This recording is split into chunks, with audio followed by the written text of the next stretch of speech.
stand together and accept that we now live in a world transformed by Fukushima. Monday, Wednesday, and Friday from 8 a.m. to 9 a.m. Pacific Standard Time here on UCY.TV radio. We relentlessly engage every ear that listens. We expose and confront the complete lack of accountability for the nuclear industry. Consider social engineering programs who view our bodies, minds, and souls as assets on a balance sheet. We discuss vital current issues, interview activists, and engage our audience in an effort to allow all voices to be heard. The Age of Fission radio show creates a venue that all will choose. We encourage our listeners to reclaim their power and their courage to take action and save our planet from the ravages of greed and indifference. Our actions matter. Every voice matters. We remind our listeners that happiness is resistance.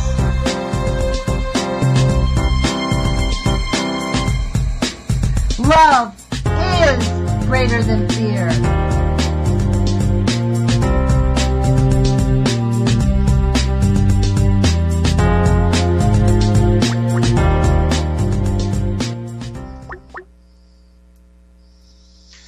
Well, good morning, ladies and gentlemen, boys and girls, gauges and grindies, to this Friday morning edition of The Big Puzzle. I'm Barry Prince, coming to you live from my kitchen in northern British Columbia through the facilities of UCY Radio and TV. I'm having a bit of a technical issue here with my guest. I was trying to get a call-in number for him to actually join the show, and I believe he's trying to join right now, but he's not being able to get in. So if anybody out there can help me with this issue, he's having a bit of a problem on his Skype, and we can't get any volume on his microphone. If not, I'll call him in on Skype, and I'll get him to yell into the mic. But, yeah, this is kind of a terrible situation. There is no phone-in number, guys, I guess, eh?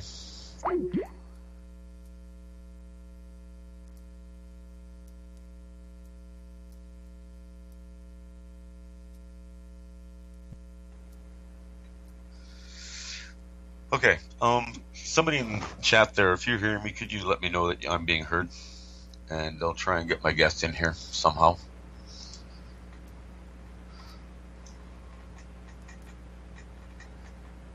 Yes, no?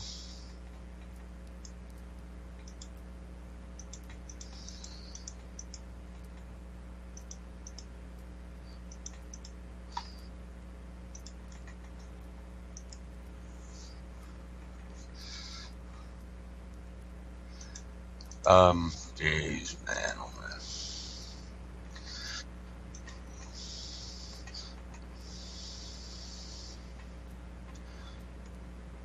Sorry about that, guys. I'll grab somebody else.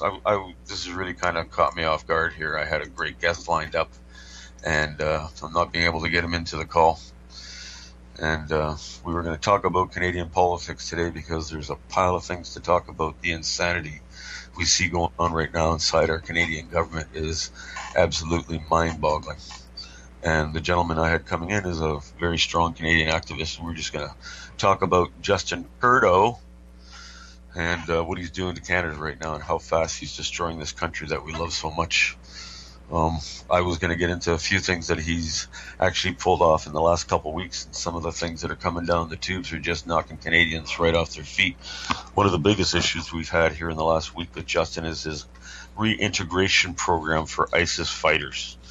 In other words, Justin Trudeau, in his ultimate wisdom, believes that he can bring ISIS fighters into Canada after they've been overseas fighting for a radical cause that behaves homosexuals for being homosexuals, and we all know what ISIS is all about and the atrocities they're pulling off around this planet. And he wants to bring these people back into Canada under a reintegration program where he's telling us that he can reintegrate these people into Western society. The absolute ludicrous of this is just beyond anything I ever thought I would see in my lifetime. and yet it's just the beginning of things we're seeing coming from Justin Trudeau. I'm trying to get Sheldon Johnson in here on Skype, and see if he answers. Hey Sheldon, I know your voice is very low here, so I'm going to try and have a conversation with you here, bud, but you're going to have to bring your vocal cords up as loud as you can, because I know we're having problems on your Skype there, and I don't understand why, but I really wanted to get into a conversation with today about what we see going on with Justin Trudeau in Canada.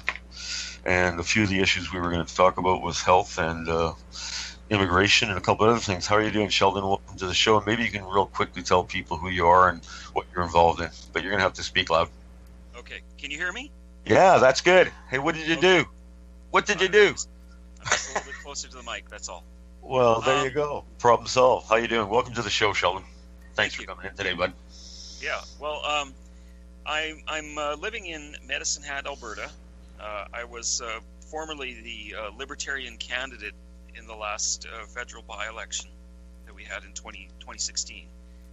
I am an advocate for personal freedom, and I am quite active on social media on issues pertaining to education and to social justice. And I have previously worked as a pastor in a number of different communities. And I came upon your acquaintance quite some time ago, and you've been requesting that I come on the show, and I'm really glad to be able to share with your listeners. Well, you know, we both share really, really deep concerns for what we see going on in Canada right now, and the conversations I've had with you, I know that you're fighting the battle with tooth and nail and all your heart right now, because we see what's going on. We love this country, and we see how fast it's being destroyed by this unbelievable liberal agenda. And man, I'll tell you, I was talking just before I got you in here. One issue that really came up that's absolutely driving me insane and is driving Canadians insane is why our Prime Minister would want to come up with a program to reintegrate ISIS fighters after they've been radicalized, after they've been overseas fighting for ISIS. He's trying to tell us that these people can be brought back into our society and re-educated and what's the word I'm looking for? I lost that word. But reintegrated into Western society. And, wow, this is unbelievable. Am I a little loud, Joe? Thanks, I'll back off a little bit. Thanks for that. Somebody in chat was saying I'm a little bit loud. And we're getting a 30-second lag. I wonder why that is. Okay, well, go ahead. What do you think about that, Sheldon? The unbelievable, what's the word, insanity of what this Prime Minister is trying to tell Canadians. Well, I mean, we see a double standard here in this country. I'm seeing new revelations each day. Bill Morneau, the finance minister, his father, it was just found out, has been caught with insider trading. Yeah, I saw that. Was over 300,000 shares of his company just a couple days prior to the release of changes that brought down the value of the shares. And, right. We see a tremendous double standard for between the rich and the poor. And, I mean, we're fooling ourselves if we think that this is only a problem with the liberals. This has been a problem in this country for many, many years now. But I mean, I think with the power of the internet and social media and just the general awareness that we have access to much more information than we've ever had before.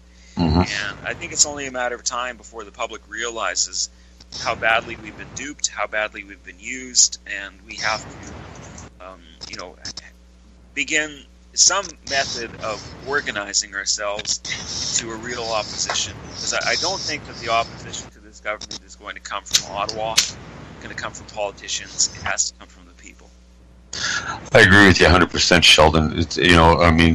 puppet on the right, puppet on the left. It's such a true saying when it comes to government. If people think that the opposition is going to be the answer because they're saying the right things right now, well, let them in power and see what they do. It's just the same, two heads of the same stick. So you're right. We need a grassroots movement in Canada that's based on our Charter of Rights and Freedoms.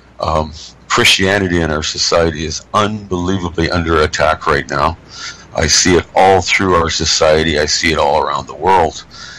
That has to come to a stop. You're right. There's an absolute double standard set for all politicians. They have a set of laws for them, and they have a set of laws for us. What's going on with our finance minister right now, Sheldon, is just mind-boggling.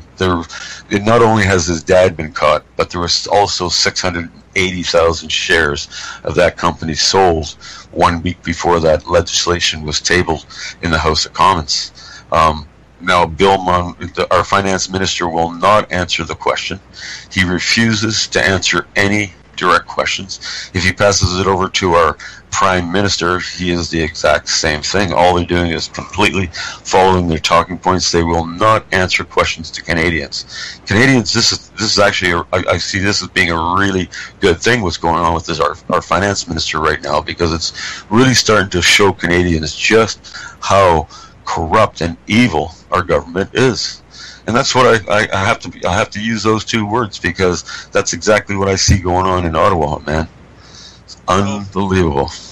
There's a hidden agenda, and we can also see that, for example, with this debate that's occurring in the House of Commons regarding the government's plan to resettle former ISIS fighters and to have an integration program developed to integrate them. I mean, I've heard from a number of people, say that their integration plan would be a gun and a bullet. Well, you got to look at the agenda, Sheldon. You really do. Go ahead. I'll let you talk for a minute. But it's deep. I think that the debate going on in the House of Commons over this is just theater. You see the left and the right almost like scripted partners in a dance. They are going around and around in a very predictable fashion. I almost feel like we're the ones that are being duped, that this is simply theater, and that the public have to recognize that, this is all being scripted, and we are the ones that are buying it, and I don't think that we should buy this anymore. Like, should we accept, the government's plan for M103 or for integration for these ISIS fighters? Absolutely not. But this is all, it's a left-right scam that's been pulled on voters across this country for decades. And, we're being duped if we think that this isn't being planned behind the scenes by people that we will never meet, people that we will never speak to, they'll never show themselves on camera. And I just think that, it's time to call their bluff and say, we're not going to buy this anymore. Yeah, it's going to take a mass uprising of the people to do this, Sheldon. And, one of the things that I see as a problem in our society now, as Canadians, as a collective, is that our society has been so divided over the last 20, 30 years. It really kind of started with Pierre Elliott Trudeau with his multicultural experiment. He was really the founder of multiculturalism in Canada. And henceforth, now we have Canada divided into multi groups that really, don't communicate with each other and don't really understand that it's going to take a collective to stand against what we see going on in our country. A lot of these groups have been brought in by these governments and allowed to come into this country. So it's really hard for them to fathom voting against or standing up against something that's actually done them good. So we're really kind of finding ourselves in a bit of a pickle where I see a real breakdown in communication in our society, where Canadians really aren't talking about hard issues. You can go to the coffee shop and they still want to talk about who's winning the hockey game or who won the Stanley Cup or blah, blah, blah. We got to really get to people's brains and make them realize, and their hearts. It's more, I think, people's hearts, Sheldon, that, what we're dealing with right now is going to directly impact the future of their children, the future of freedoms the perceived freedoms that we think we have right now in society. And to me, I see that as a monumental task facing us as a nation because of the divisions and the multicultures in our society now. What do you think about that? Well, I to be honest, I hear a lot of people on my social media feed on Facebook and Twitter indicating that they are very pessimistic, that most people are either somewhat aware of what's happening in this country and happening globally, but they just they're so caught up in their day-to-day affairs that they feel powerless and they can't change anything.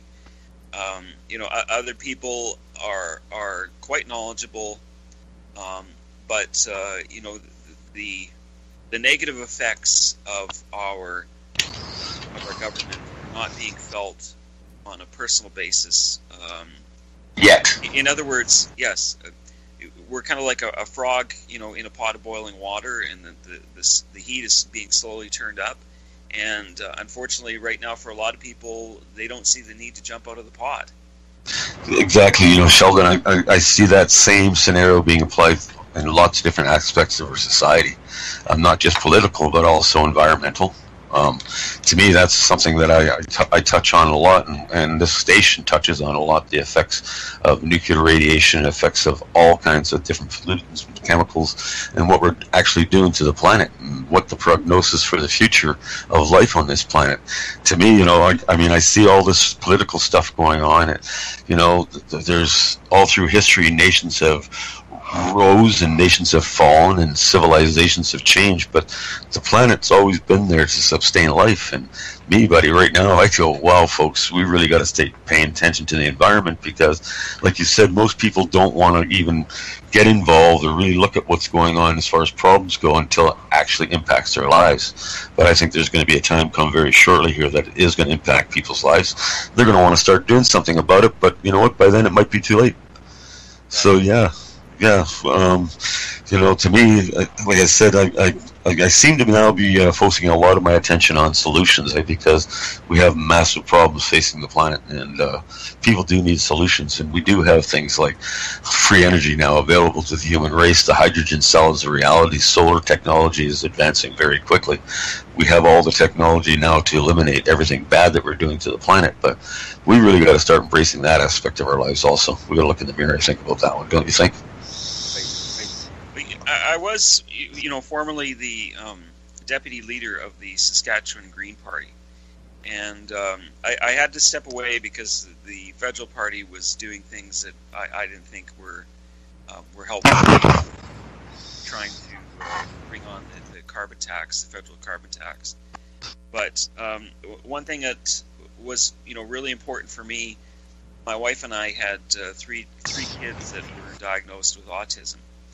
And, as I began studying the reasons, the factors that likely led up to their condition, it all pointed to pollution. We are bathing ourselves and our children in pollution every day. And, there are a number of things that I found in my own research that just made me scratch my head in wondering, why are we doing this to ourselves? Why aren't we recognizing how dangerous the world is becoming? One in every 45 births, male births, is autistic. Boys will be autistic, and now 1 in 28 girls is now the numbers. Even just 30 or 40 years ago, that number was approximately 1 in 10,000. Yeah, actually, in 1969, it was 1 in 25,000 would be diagnosed with autism. But then, since 1969, we only, and this is something that I stand vividly against in my life, is vaccination programs. One only really has to look at the increase in vaccinations and take a scale of those increases in vaccinations that children have been given since 1969 to now, and overlay it on a scale of the rise in autism, and my, it's almost identical. Was that a coincidence, Sheldon? I mean, that's just one aspect of the attack on our children. We have to look at genetically modified food. We have to look what's in our water, what they're feeding our children in school. It's all part of the same thing. Even though our bodies are being polluted, our minds are also being polluted. We're allowing our young children to be indoctrinated into stuff that just blows my mind at very early ages. That's all part of the big picture as far as I'm concerned. Well, modern food production is a big part of the problem, and you're touching upon it with the GMOs and the reliance, the increasing reliance that farmers have on glyphosate and other even more powerful chemicals that the Monsanto and other companies supporting GMO agriculture are promoting. One other pesticide that is being used in Canada, which I find just particularly troubling, is atrazine. Yep. It's a chemical that has been known to cause gender bending and to be a contributing factor in at least in animal studies on causing homosexuality. And they're using it as a herbicide, Sheldon. Exactly. And if you stop on the side of the road and read the warning, you go, what? And they're putting this right beside water sources all over the place. So you tell me they don't know what they're doing. Yeah. And anybody that's listening to this show right now has been down the rabbit hole. So we're not talking to an audience that isn't aware of the agenda. That's for sure, Sheldon. We all know there's a mass agenda going on against the human race, and I see it basically as coming down to the attack on the family and the family unit. And to me, that is one of the most disturbing things that I've studied in the last 3 or 4 years, is the actual numbers of the breakdown of the family. And and I know that any time in history, and anybody that studied history will know that any time in a society the family unit has been destroyed or is being destroyed, that society will fall. And that's exactly what I see going on in our society right now through multiple attacks. Well, just the incredible rise. Like I work in our school system with our kids' disabilities. Try and come a little closer to the mic, Sheldon. Yeah, we involve ourselves quite extensively in education matters, and we've seen, like in our own community in Medicine Hat, a dramatic increase in the number of students that are reporting to their teachers that they are transgendered.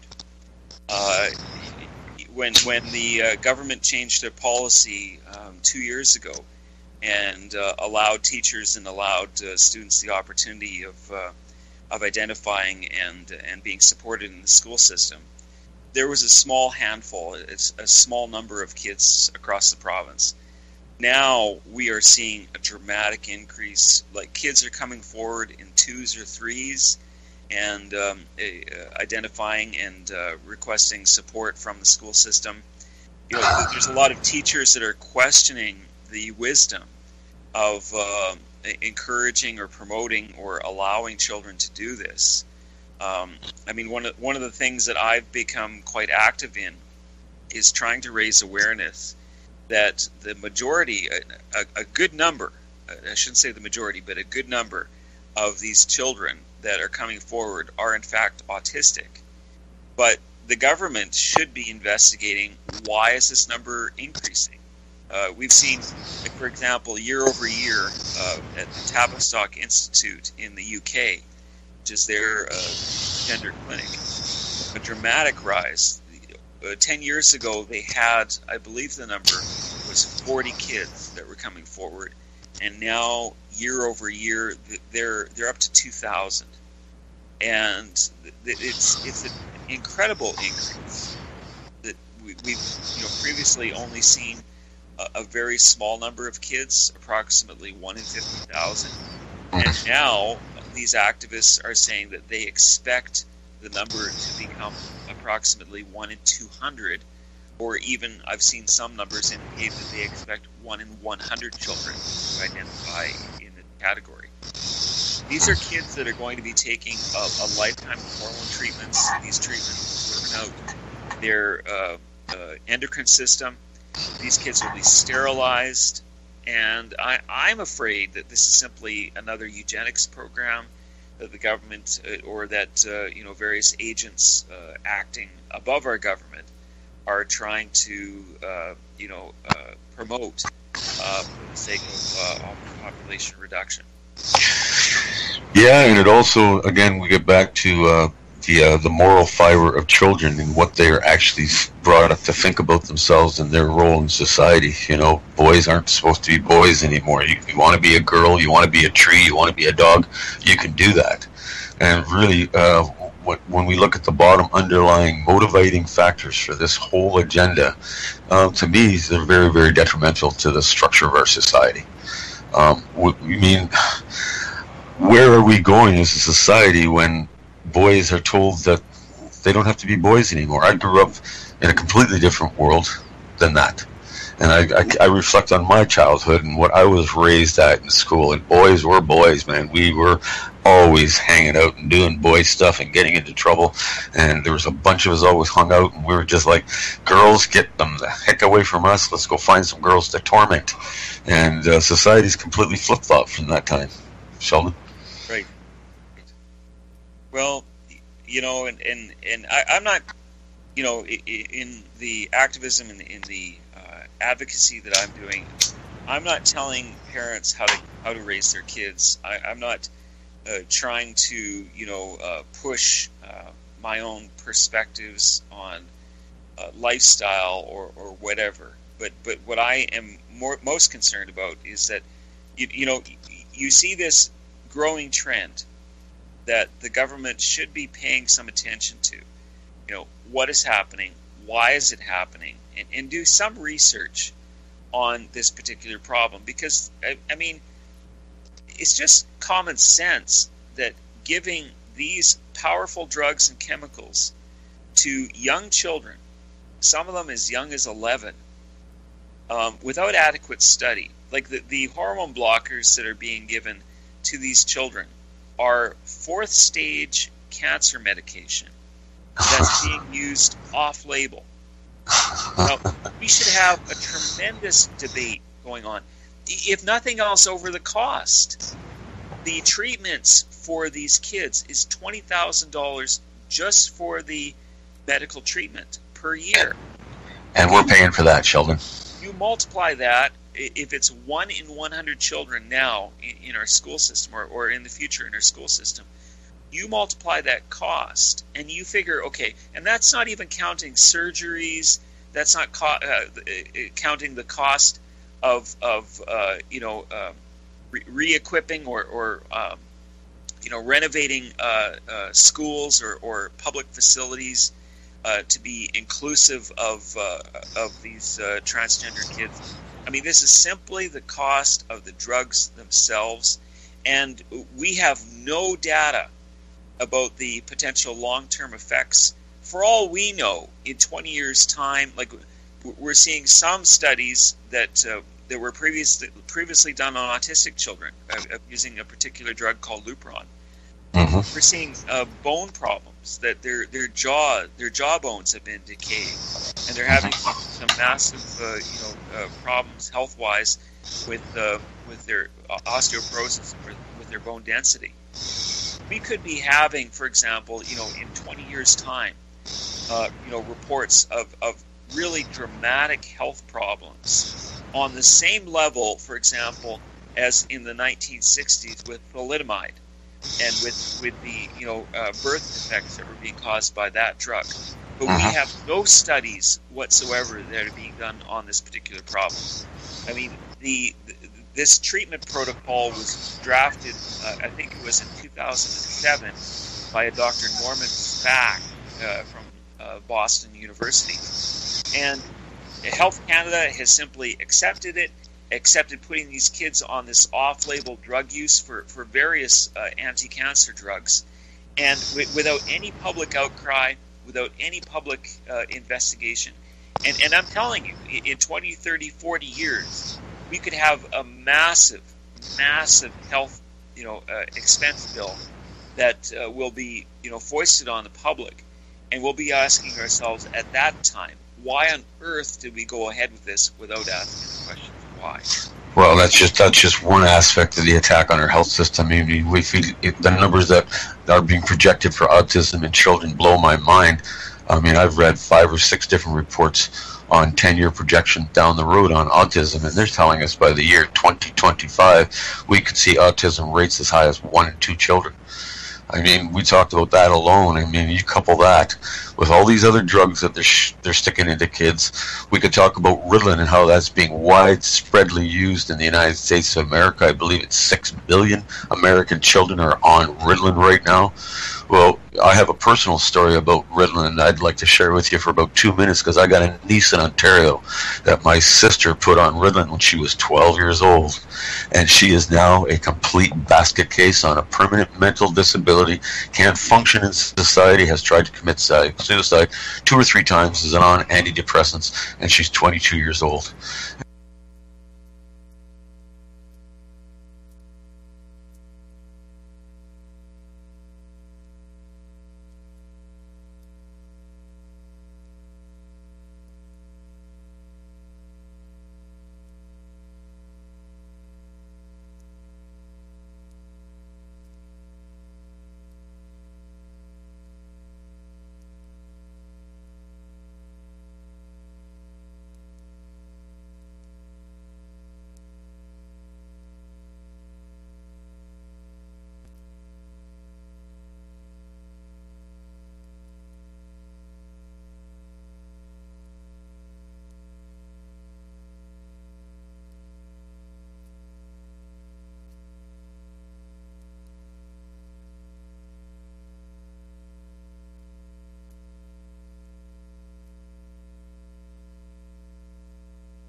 Okay, do you guys by chance hear me over there now?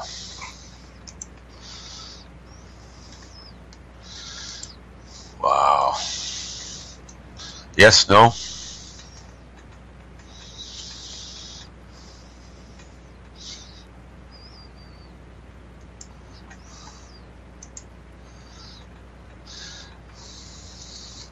Oh boy.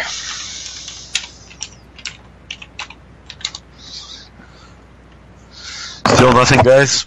I don't know what happened here.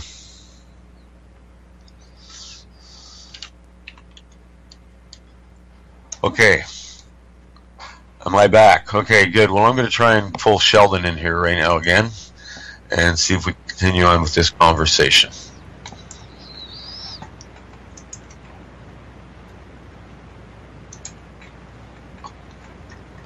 If it'll allow me to do that. It was just getting good. They must not like what we're talking about or something. So just give me a second here, guys. Bear with me.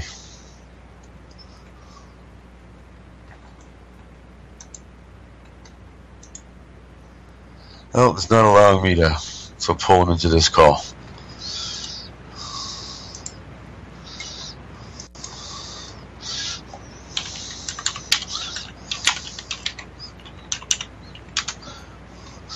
Let's see if we can get him back in here, guys. I know I'm back. Yeah, I blame Sheldon too. They didn't like what we were talking about. I just messaged him to call back in, guys, because that was getting into some pretty good conversation there. Really some hard points that we're trying to get across to people, exactly what's going on, how we're being manipulated. I'll try again to get him in here. Use the hammer, yeah.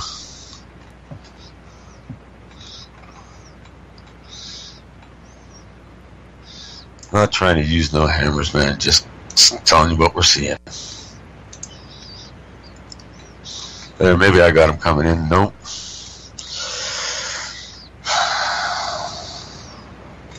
Sorry about the data here, guys. Let me give you one more try here.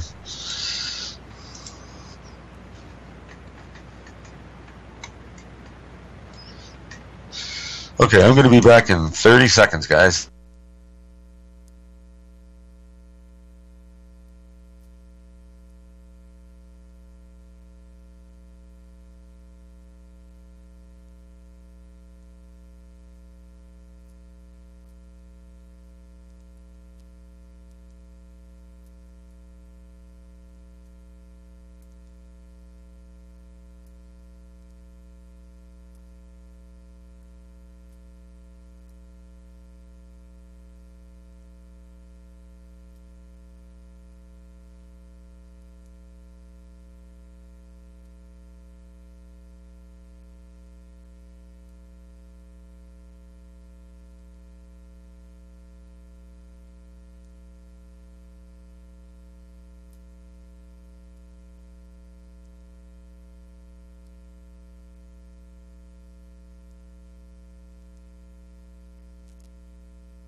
Let me try this one more time. What I'm going to do is I'm going to call there. Can you guys hear me now by chance over there? We might be back again. Somebody message me on Skype if you can hear me, please. Thanks. Yes, no?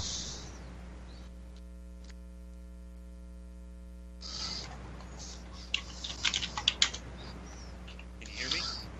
Yeah, I can hear you, Sheldon. I'm just messaging people over there to see if we're back.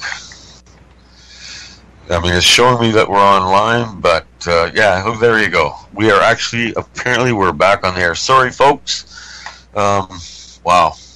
I've never had something like that happen before when I'm talking. I guess they don't like what we're talking about, Sheldon. So trying to go back on what we were talking about just before we got cut off there, I'm going to let you continue about a few things you've seen in the education system. We've only got about 13 minutes left on the show. So I'm going to let you talk about that for a few minutes. I'm going to bring a couple other points. We're back. Talk, man. Come close to your mic, okay, Sheldon, please. You bet. I think perhaps one of the other issues that I should touch upon is the situation in Ontario, where the government has been weighing in on social services and on the adoption program. And just recently, we've seen the Alberta government begin making some changes as well in their adoption program as well.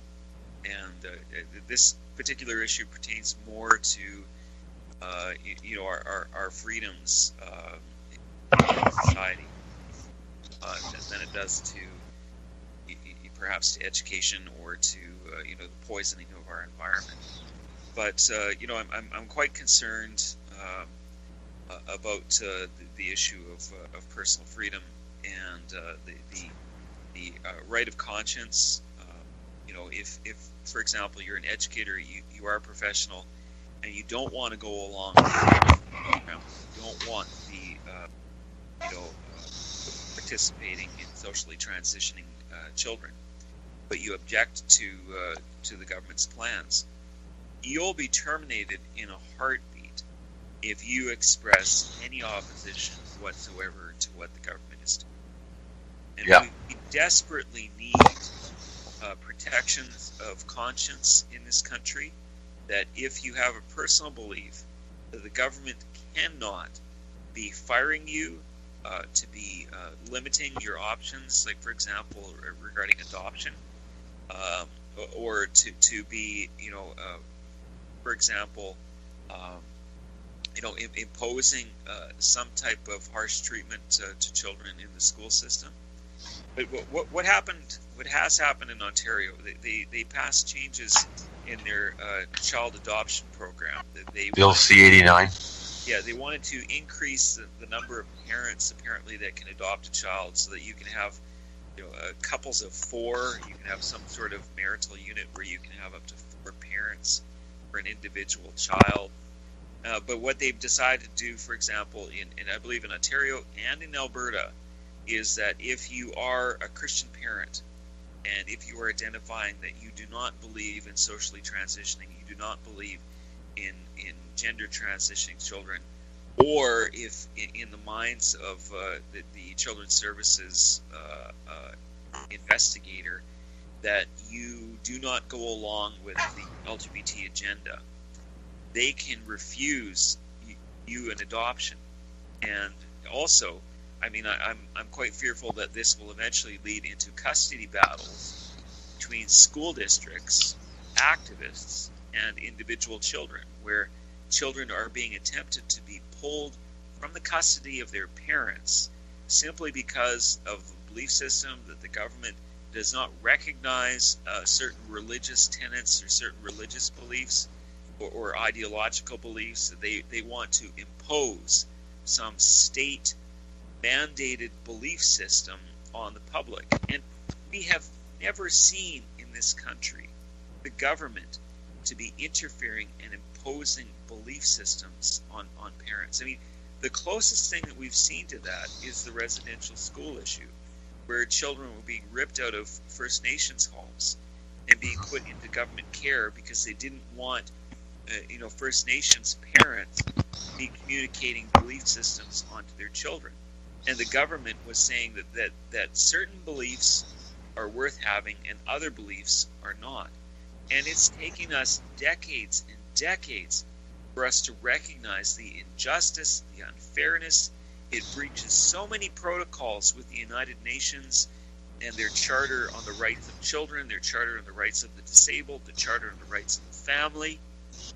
And the government, the provincial governments, and seemingly the federal government now is going along with this, and we're seeing a revisit to the whole debacle regarding the treatment that we saw with First Nations people.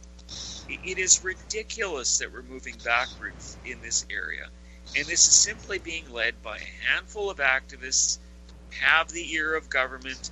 We see a tremendous party that they had just a couple days ago in the House of Commons in Ottawa, where they're making a big hoopla, where the government announced $150 million, part of it to go to a national monument to LGBT people that were being disadvantaged, and partly to repay people, for example, that were drummed out of the military. Fine, I recognize that if someone lost their job unjustly, they deserve to be compensated for it. But under the guise of making up for past wrongs, they're going to be, for example, in this circumstance, weighing in on custody issues with parents and changing the policies for adoption and so forth. This is preposterous. And as a public, we cannot stand for this. I agree, Sheldon, and it really comes down to, like you said earlier, educating the public exactly where we're going with this whole agenda. And at this point in history, we must recognize it for what it is, and we must stand together against it.